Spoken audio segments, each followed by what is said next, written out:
What's going on, you guys? Today we are taking a look at a brand new figure from everybody's favorite third-party company, FansProject. Today we are finally taking a look at CA-11 Downforce, otherwise known as everyone's favorite crazy stunticon, drag strip, or in this case, not drag strip. We're just going to do some introductions here and take a look at the robot mode, but don't worry, we will be doing some up-close and personal shots of the figure in both modes. I just want to say that FansProject really has upped the game here a little bit with this guy. The other two figures, previously Not Breakdown and Not Dead End, or no, I'm sorry, Not Wild Rider, are okay, they're alright. But I really dig this figure. The yellow and the purple head and just the overall look of the robot mode is fantastic. So let's go ahead and get this guy over to the review area and take a closer look. So here we have Downforce out of the box and, well, the box that Downforce comes with. And I have to admit, I love the artwork for Downforce here on the Causality box. Just, I don't know why, I love the look of this box. And this artwork is just stunning to me. I love it. It comes with the typical FansProject, great directions, and, well, a little title card for the figure. So the figure itself is really quite nice, I have to admit. It's got tons of posability and looks great. But there are a few little nagging issues. It is a bit on the fiddly side. But first let's talk about articulation, which it has tons of. Head is on a ball joint. Arms, ball joint, and slider or hinge here at the shoulder for articulation. Shoulder right underneath it, or area right underneath the shoulder, swivel. Double hinge for the hands, and then the arms are on these hinges for the transformation. Hips can move, but there is a little bit of resistance because it hits the canopy at times. Legs, ball joint in the hips, swivel just underneath that. Knee does bend, but not a whole lot. Now, FansProject did take the added idea of cutting out some parts in the back of the thigh to enable the knee to bend, which I greatly appreciate. That shows me that they are thinking. Then there is some articulation here in the foot. But there is an issue with the foot in the fact that the wheels for the vehicle mode form heels. So, as you can see, they form heels. And the figure does have a tendency to roll back on these heels. So you do have to be worried about that. But you can get some really nice and dynamic poses out of this guy. Just a very all-around nice, fun-looking figure that is a little bit tricky to pose sometimes, but once you get it, it just looks really nice. I don't know what it is about this head sculpt that I love so much, but I just absolutely adore this head sculpt. There is no light piping, but it doesn't need it. The eyes are painted bright red with that powder blue face and that purple head. It just really works for me for some reason, and I have no idea why. It's just really, really cool, and I just dig it a whole lot. Transformation for Downforce is a bit of a pain. It's more complex than both T-Bone and Car Crash, but it is a bit of a pain in the butt, especially considering the directions, even though they're really good, do get a little bit confusing at times. Before we get started with the transformation, I did want to show you guys the directions. They are really cool, as I said, but if you're colorblind in the blue/green area, which I don't know if you could actually be, you're gonna have a hard time with these. Though I do appreciate the nice bright color directions.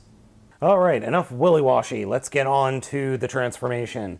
First off, we are going to make sure that these sections are pointing on the side here on his arms, which do have a tendency to pop off, so be careful.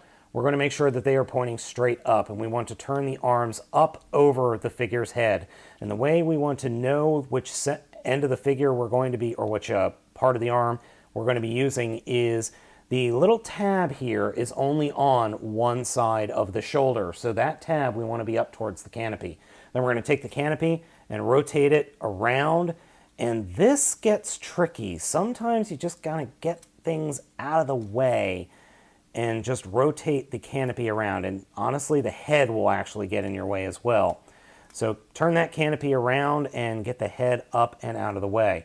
So now that the arms are straight up like that and he's flying like Superman, what we're going to do is come to the legs next, and This is where things get a little weird. There's no way to just easily pop these bits out from the peg that's on the inner leg. So what we have to do is just kind of pull it down and pop it out of place, and then fold the entire back part of the leg out.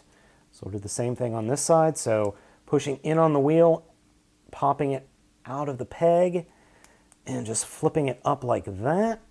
Just get it flipped around. Then there's this little yellow piece that we will fold out and take the wheel and fold that up towards the figure. So is that over on this side as well? And then fold this all the way up and peg it into the peg hole that is on the outside of the figure's legs. And then what I like to do is just straighten the legs out and push the legs together like that. Next, what we're going to do is just make sure that these ball joints and hips are lined up. Take the feet and fold them straight down. Then we'll take the legs and fold them up and around. And make sure that the feet are kind of pointed down towards into the canopy as far as they will go. And then the feet will actually tuck up underneath the canopy. Now, one of the ways to do this is to actually unpeg the wheel sides here and fold them all the way out as far as they will go.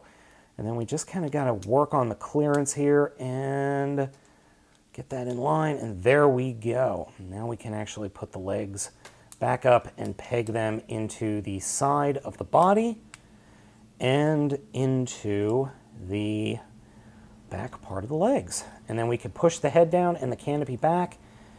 Just get those feet spread out enough like that. Oop.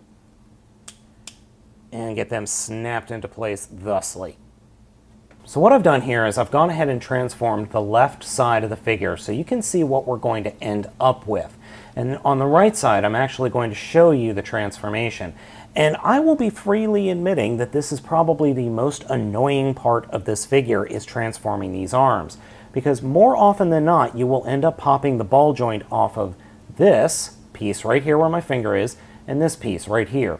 So to get this thing transformed, what I like to do is first turn the front of the nose cone, or what will be the nose cone of the vehicle mode, forward, and then take the arm and just fold the tire and push that straight down, and then take the hand and fold that up into the area beneath the tire, so like that. Then we will take this whole section and rotate it so that this front nose cone is pointing forward, and then peg that into place next to what are effectively the front assembly. Then take this section here and we want to bring it up and around the wheel, and then there are a section of pegs here. This long piece for the front spoiler, and then this little other peg right there, and peg both those pieces into where the light assembly is, like that. And then we're going to bring both of these sections forward and slide these pegs underneath the canopy. And this does take a little bit of finesse.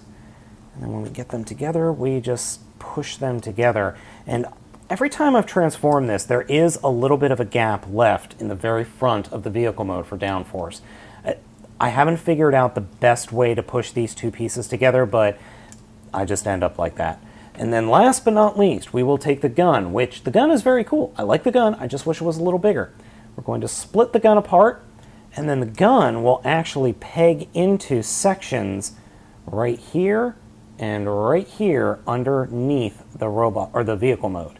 And just getting them in is a little bit tricky, but you can do it as long as you're a little bit patient, which honestly I'm not, but there we go, and they fit quite nicely.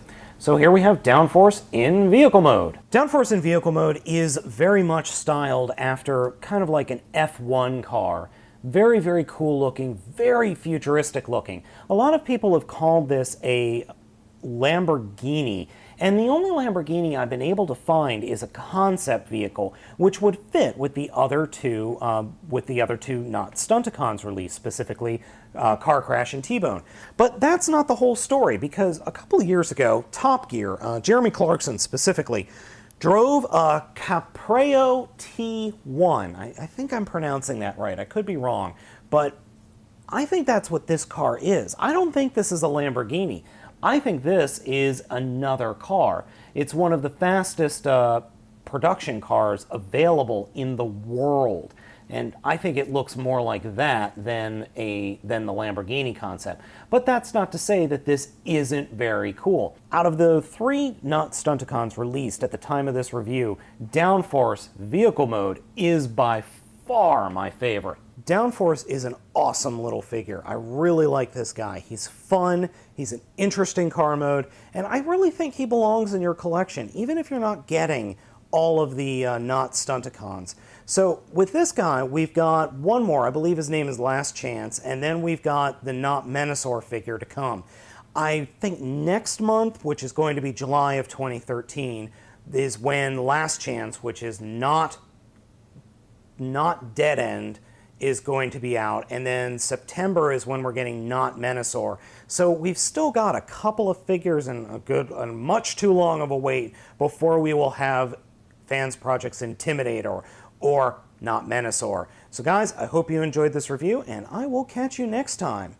Vroom, vroom!